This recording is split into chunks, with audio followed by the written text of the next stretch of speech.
Sou Antônio Barra, tenho uma vida vivida em muitos lugares, desde a infância até os dias de hoje, sempre cheio de sonhos, sempre cheio de buscar o que é bom, sempre apreciador da música desde criança, da arte, daquilo que é bonito.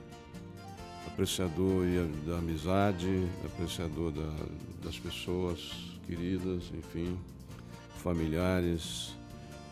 E assim foi minha vida o tempo todo, em busca dos meus sonhos, em busca de coisas que eu sempre acreditei e busquei encontrar a felicidade e de forma muito, vamos dizer assim, sempre acreditando nas coisas corretas da vida. Bom, eu nasci no interior, num município, numa cidade de nome Conquista, numa usina açucareira. Meu pai era funcionário da usina e eu vivi lá nessa usina até 7 anos. Os donos eram gente querida, gente boa, um ambiente muito bom das pessoas que trabalhavam, tudo vivia de forma muito ordeira, não tinha vagabundo, era gente trabalhadora, todos trabalhando. Não conheci nenhum que eu pudesse enumerar como sendo uma pessoa indesejável. Começando dos donos da usina, gente boa. Entretanto, o Brasil vivia como num sistema de que as pessoas eram muito pobres. Não era culpa dos patrões, não. Os patrões era o sistema. As pessoas ganhavam pouco e tinham uma vida muito sofrida. Naquele tempo, não era um Brasil mecanizado, era um Brasil que tudo era feito à base da mão de obra bruta e que produzia com dificuldade, de forma rudimentar, os alimentos. Então as pessoas tinham pouco recurso, muitas vezes nem recurso para comprar o alimento que necessitavam. E morria muito cedo, de tuberculose. Conheci amigo meu do peito, que morreu de tuberculose porque não tinha o que comer direito. Porque eu sofri muito. 2 amigos meus, 2. Então era um mundo muito complicado no aspecto da sobrevivência. O povo era meio jogado às traças. O Brasil era assim uma espécie de uma nesga litorânea, onde as pessoas viviam mais próximas do litoral e o interior não tinha meio de comunicação, não tinha estrada, não existia rádio, não existia nada. As pessoas eram... Eu estou dizendo que eu vivi isso junto com meus pais. Não estou inventando nada aqui, não. Praticamente não tinha estrada, não tinha carro praticamente. O carro, quando a gente via um carro, era uma novidade. Hoje eu paro aqui numa rua, vejo passar. Você tem que ficar parado às vezes 10 minutos, 10 exagerando, 5 minutos às vezes esperando tanto carro que passa. A gente não via nada. Quando via um caminhãozinho, a criançada ia correndo atrás para ver aquilo, porque aquilo era um sonho ver um carro. Era tudo à base de tração animal e na mão, no braço. Eu comecei a trabalhar com 8 anos de idade, felizmente, com meu pai, que me ensinou a trabalhar. Com 10 anos de idade eu sabia tudo a respeito da agricultura da época e trabalhava de sol a sol. O que acontece? As pessoas tinham muita dificuldade em produzir o próprio alimento. Normalmente eram meeiros de fazendas ou arrendatários e produzia ali na base da enxada, na base da tração animal. A aração da terra era feita à base de bois, com arado de um disco, e depois aquilo passava uma gradezinha que tinha, às vezes, teve uma época que começou a surgir uns tratorzinhos pequenos, tratorzinho Ford, outro, eu me lembro o nome agora, tratorzinho que rebocava uma gradezinha minúscula, entendeu? E o Brasil não tinha efetivamente nada. Tinha as pessoas com sonhos, com boa vontade, enfim, mas era tudo muito difícil, muito complicado. Para ir à cidade, muitas vezes a gente tinha que... lá nesse lugar, na usina, ainda era possível, você chamava um táxi, vinha aqueles Fordinho 29, e tinha já também na época, eu já tinha uns Ford 48, que era um bom carro e tal. e levava a gente, era um tipo de táxi, levava. Depois eu me mudei para um outro lugar, lá não tinha nem isso, lá não tinha nada. Você queria ir para a cidade, era a base da carona, em cima de carroceria de caminhão, pequenos inclusive, quem é que transportavam as cargas. Mas a lavoura era tudo tração animal, não tinha. Começaram a surgir depois alguns tratorzinhos maiores e tal, que eram importados dos Estados Unidos. Inclusive um tio meu comprou um, mas não sabia mexer com aquilo direito, aquilo não tinha oficina que consertava, era um sacrifício. Bom, o mundo naquele momento era muito complicado. De repente veio uma pessoa iluminada, eu considero iluminada, um cara que se candidatou a presidente da República, nos idos lá foi 1955, eu estava com 9 anos, 9 para 10 anos. E até comentando um pouco também o seguinte, na época a gente gostava muito de música, mas a gente tinha dificuldade de aprender a música, porque o que acontece? A gente aprendia a música escutando um cantar um pedacinho, outro pedacinho, porque não existia uma música escrita para você aprender. Eu gostava muito da música e tinha dificuldade para aprender.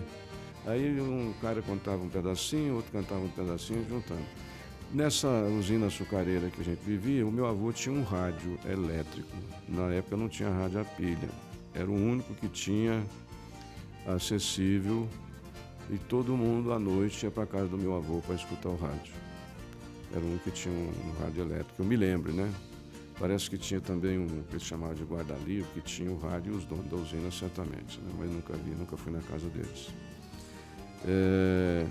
Então, naquele tempo, eu via as pessoas, eu ainda era muito criança, 5 anos, 6 anos, via as pessoas se acotovelavam na casa do meu avô para escutar o rádio, no programa que tinha da Rádio Record da época. Bom, voltando ao tema, depois nós fomos para um outro local, município, uma cidade chamada Capinópolis, Minas Gerais, no Triângulo. Lugar de terras maravilhosas, gente trabalhadora, gente muito querida. E lá eram terras muito férteis, meu pai conseguiu fazer o arrendamento de uma pequena área e foi agricultor ali por muito tempo. E a gente colhia aquilo, reservava, a gente chamava de a comida que era basicamente o milho do gasto, que era depositado em paióis. Você tinha as criações, galinha, porcos e tal, que você cuidando. Tinha o arroz do gasto, que você deixava em casa, e um pouquinho que sobrava vendia para comprar roupa. Agora é o seguinte, as pessoas eram muito pobres, diga-se de passagem, as pessoas não tinham dinheiro para comprar uma roupa nobre, comprava aquela roupa que podia, e aquela roupa, quem trabalhava na lavoura, aquela roupa se desgastava muito rapidamente, então as pessoas não tinham dinheiro para comprar outra e ia remendando. E tinha gente que usava roupa com remendo do remendo, lembro disso. Então, é tudo isso para dizer o seguinte, não estou depreciando o Brasil, não. Estou dizendo uma realidade que existia, as pessoas eram trabalhadoras, não eram pessoas vagabundas, não. Trabalhava mais aquilo tudo feito à base do braço e não rendia muito dinheiro para as pessoas. E a roupa era o que era possível. Naquele tempo, as músicas vinham muito, tinha música do Zé Carreiro, tinha música do Raul Torres, Florencio, tinha música do Tonico Tinoco, eram as músicas que se destacavam. E o que existia às vezes nas fazendas eram as vitrolas. E ninguém tinha às vezes dinheiro para comprar uma vitrola. E nós morávamos numa colônia, tinha um rapaz, o Ademar, eu me lembro perfeitamente dele. Ele comprou uma vitrola, só que ele tinha 3 ou 4 discos de 78 rotações. E aquilo era pra gente uma coisa fantástica. A gente ia pra casa dele e ele botava aquilo pra gente ouvir. Aquilo era uma inovação fantástica. E eu, como gostava muito de música, não saía da casa do cara para ouvir as músicas. Então, tempos difíceis. A gente não. Depois aí apareceu, depois de muitos anos, eu quero crer que foi já nos idos de 1958, apareceram os primeiros rádios a pilha, mas não tinha o transistor ainda. E aqueles eram pilhas que eram compostas por essas pilhas grandes, mas eram várias. Aquilo compunha uma peça, botava dentro de num compartimento que era uma lata, assim, que ele devia ter talvez uns 8, 10 litros de tamanho, que ele pesava de muito mais de 10 quilos uma pilha daquela. E como os rádios eram rádios a válvula, e às vezes em período de muita chuva, aquilo vivia uma estaladeira no rádio o tempo todo, aquelas válvulas consumiam a pilha, a bateria, né? Consumia a bateria, que era uma bateria formada por várias pilhas em pouco tempo. Mas então vieram essas primeiras pilhas e tal, a gente também, meu pai não tinha dinheiro para comprar, tinha um vizinho que tinha um pouco mais recurso, eu às vezes ia à noite na casa do cara para escutar as músicas sertanejas que começaram a tocar. Então a gente tinha, todas as pessoas gostavam de música, música é algo fantástico, não é? A música é uma coisa da alma da gente, a música é algo assim que faz você viver momentos espetaculares e tal na sua vida. Eu me lembro daqueles tempos. Comecei a gostar da música, aprendi umas 2 ou 3 e comecei a cantar. Cantava direito não e tal, mas não tinha instrumento. Eu sempre queria que meu pai comprasse um instrumento para mim, mas não tinha condição, não tinha. Eu queria uma viola, eu gostava do som da viola desde então. Aí me deu um cavaquinho e eu comecei a tocar aquele cavaquinho. Comecei a tocar e tinha um vizinho também, um garotinho, moreninho assim, muito querido. A gente tocava juntos e cantava ali umas musiquinhas, pedaços de música, às vezes não sabia a música inteira. Passado muitos anos, ele acabou que me deu um violão Giannini, que era um violão de boa qualidade. Eu fui aprendendo a tocar, não tinha professor, aprendendo aquilo de ouvido, sozinho. Isso já foi, se não me engano, lá pelos idos de 1960, por aí, 61, acho que 60. Apareceu os rádios com a pilha, no rádio com transistor, que você já usava uma pilha, 6 pilhas, dessas pilhas grandes, e aquilo foi uma satisfação geral, porque a gente começou a ter músicas com fartura em casa, à noite, durante o dia. Tinha uma emissora numa cidade chamada Ituiutaba, uma emissora que tocava muita música sertaneja durante o dia, e quem às vezes estava em casa tinha essa oportunidade de ouvir essas músicas. Era tudo muito difícil. De repente, um abençoado, um cara chamado Juscelino Kubitschek se candidatou a presidente da República e o cara apareceu com um programa que na época eles chamaram de fazer 50 anos em 5. Eu que acompanhei bem a história dele desde o começo, ele não fez 50 anos em 5, não, ele fez 200 anos em 5. Porque o que o Brasil tem, o Brasil passou de uma situação que não tinha comida, a gente importava arroz. O Brasil importava trigo na totalidade, não produzia nada. Importava arroz, uma grande parte. Produzia arroz no Brasil, mas não era suficiente. O Brasil produzia café e cana-de-açúcar, produzia açúcar. Então esse cara chamado Juscelino, ele veio e num projeto bastante arrojado, ele buscou interiorizar o Brasil, que estava mais na zona litorânea. As pessoas da zona litorânea eu não conhecia, eu vim conhecer o mar, eu já tinha 19 anos. E esse Juscelino, ele botou para fazer em 5 anos a interiorização do país. E as grandes rodovias que nós temos de interiorização do país foi ele que fez lá atrás, com muita dificuldade. Máquinas muito difíceis, máquinas importadas que vinham dos Estados Unidos, sobretudo. E o cara, mais do que isso, ele montou na época, se não me engano, 6 ou 7 montadoras que mudou o rumo do país. Mudou mesmo. Nós passamos, depois de alguns anos, a ter máquinas para produzir alimento, coisa que nós não tínhamos na época. As poucas que vinham eram importadas dos Estados Unidos. Para ter ideia, eu não vou longe não. Eu trabalhei na lavoura, e durante muitos anos, a enxada que eu usava era inglesa. O Brasil não produzia enxada. O aradinho que meu pai usava numa carpideira de tração animal era americana. O aradinho de boi era americano, eu me lembro até do nome, não sei nem como que escreve, eles falavam um Chattanooga, que era tido como o melhor arado que eles costumavam, os adultos falavam. Pô, o cara tem um Chattanooga. Quem tinha um Chattanooga, meu pai nem Chattanooga tinha, porque era caro naquela época. Um arado de um disco.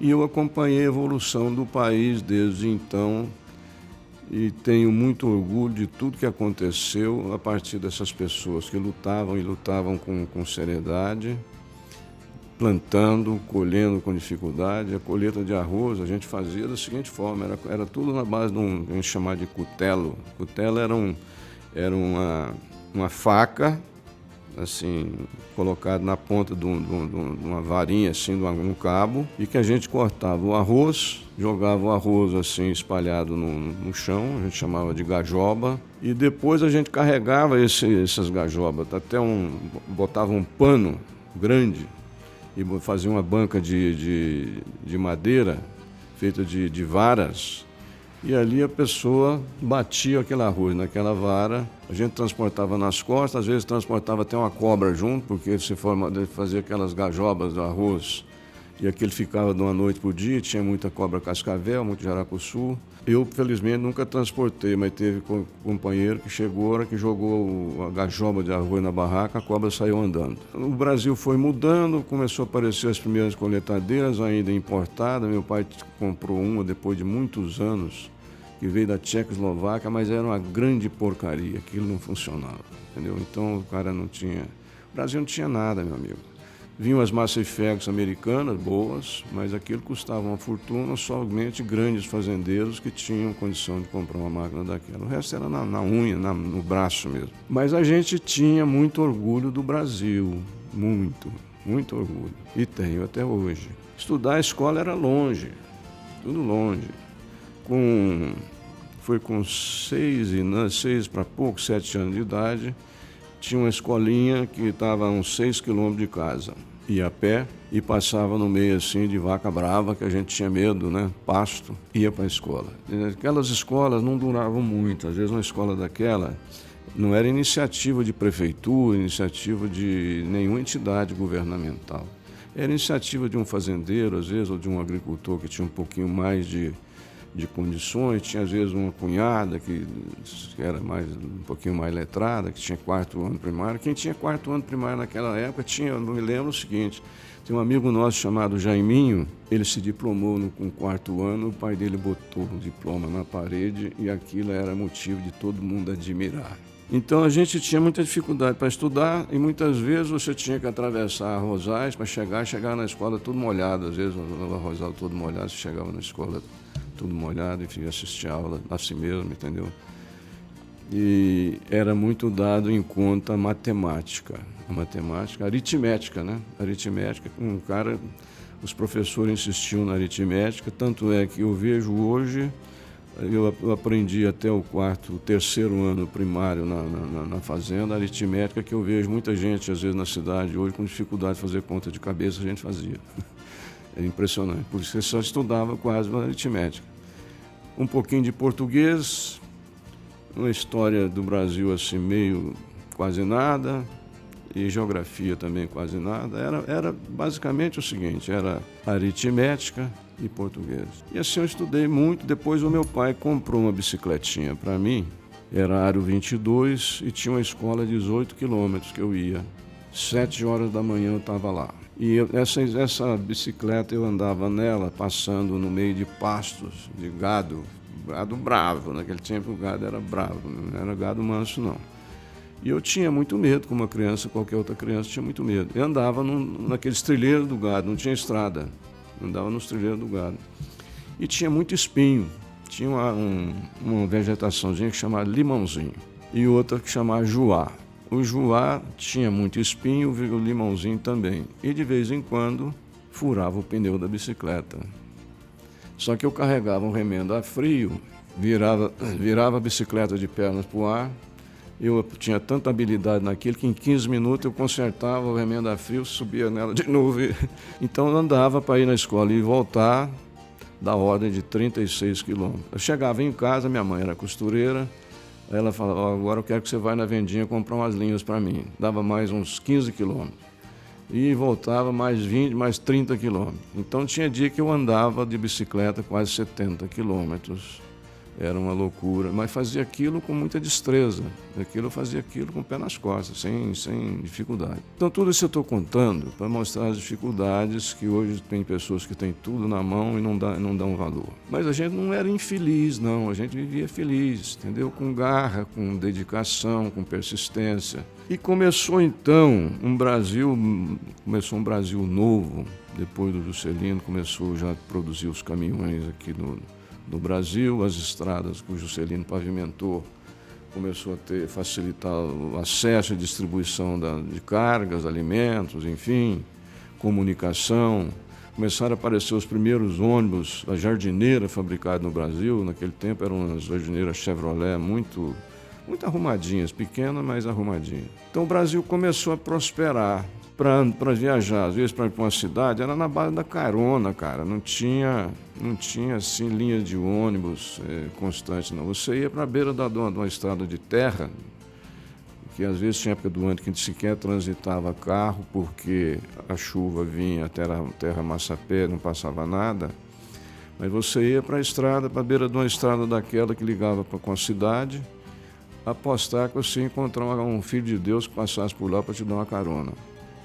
E a carona era assim, às vezes em cima de caminhão carregado de arroz, aqueles caminhõezinhos ainda pequenos. Você pedia carona, o cara, perfeito, sobe lá para cima. Subia em cima das sacareiras de arroz e ia para... Aquilo ficou... Era o que a gente fazia, não tinha conversa. Precisava ir para a cidade, a gente se virava do jeito que tinha. Ou ia de bicicleta, ou ia a cavalo, entendeu? Tudo era longe. Eu tinha muita habilidade para andar de bicicleta, ainda criança. Não tinha tempo ruim, não. Qualquer que fosse a distância, eu encarava, né? E trabalhar também, né? Nos tempos que não estava na escola, a gente ia para a lavoura e trabalhar de sol a sol. Não era brincadeira, não. Trabalhar mesmo, na enxada, na coisa da natureza. Ou com aradinho de tração animal, andava muito. A gente, um cavalo bom, andava na época mais de 40 quilômetros por dia. E a gente andava. Com 10 anos, eu trabalhava, com 9 anos, eu trabalhava com um aradinho desse. E depois veio, mais à frente, veio o trator, um tratorzinho. Meu pai comprou um tratorzinho e substituiu o animal pelo tratorzinho para passar a carpideira na plantação de algodão, plantação de milho, plantação de arroz. Aí é que o bicho pegou, porque ele subia em cima do trator e não brincava em serviço, não era mal. Meu pai não, era um homem decente. Ele botava aquilo para valer mesmo, entendeu? A gente andava mais de 50 quilômetros por dia, de segunda a sábado e às vezes aos domingos, na época do cultivo do arroz, do algodão, que era mais nos meses de verão. E o que acontece? E às vezes tinha muita poeira, a poeira batia no corpo da gente e cobria o corpo todo de poeira. O rosto, nós trabalhávamos em 7 pessoas atrás de um trator daquele, segurando os aradinhos, as carpideiras. Final da tarde, você olhava para a cara de um companheiro assim, você via 3 riscos, 2 dos olhos e 1 da boca, o resto era terra. Para aguentar aquele trabalho, você tinha 4 refeições por dia. A gente já saía com escuro de casa, tomava um café da manhã reforçado. Quando era em torno de 9 horas da manhã, 9h30, chegava o almoço na lavoura. Você almoçava, e muito, né, porque já estava exausto. Para aguentar, quando era por volta de 1h30, 2 horas da tarde, vinha a janta. E à noite tinha a ceia. E tudo era bem reforçado, senão você não aguentava. Você andar mais de 50 quilômetros todo dia no sol quente, semana inteira. As pessoas falam, pô, mas como é que era? O organismo acostuma. O organismo acostuma com o sol quente, o organismo acostuma com o caminhar. E você se adapta àquilo e você consegue. Chega no final da tarde, você está exausto, mas vivo, entendeu? E motivado. Aí, bom, tomava refeição à noite, primeiro tomava um tremendo banho, né? Tinha que tirar aquela terra toda do corpo, aquele suor, comia e deitava na cama, não levava 1 minuto para dormir, de tão cansado que estava. Chegava de madrugada, lá pelas 5 da manhã, minha mãe vinha me acordar para ir pegar no outro dia no batente. Eu falava, mãe, mas eu acabei de dormir, poxa, que coisa. Ela falou assim, mas já são 5 horas, levanta, pula na cama. Já dormia de roupa, só botava a botina no pé, e muitas vezes a gente andava descalço. porque não aguentava, a botina formava uma crosta, assim, um salto na parte de trás dela, assim, aqui às vezes até virava o pé, a gente preferia andar às vezes descalço. E até fiquei com um problema num pé meio torto, que eu tenho até hoje, porque eu andava o aradinho fazia um sulco em V. Eu andava com o pé esquerdo dentro do sulco e o pé direito assim na beirada e estava em formação da minha vida, de criança para adolescente, e o meu pé acostumou a andar daquele jeito. Eu tenho o pé hoje, é mais ou menos assim, na história assim, mais ou menos a gente chama, deixa que eu chuto. Meu pé direito é um pouquinho, ninguém percebe, mas é um pouquinho virado para a direita. Lógico, os meus colegas de infância, os pais dele não botavam na lavoura igual meu pai me botava. Não que meu pai fosse mal, mas ele me botava para a lavoura para ajudar. Eu aprendi muito com meu pai, graças a Deus, e foi o que foi muito bom para a minha vida como um todo. Até dizer o seguinte, eu aprendi com ele até fazer casa de pau a pique. Então a gente aprendia muito cedo a profissão dos pais, os pais ensinavam, coisa que eu acho que é uma pena hoje as crianças não terem oportunidade, pelo menos trabalhar algumas horas com os pais, porque parece que é proibido, né?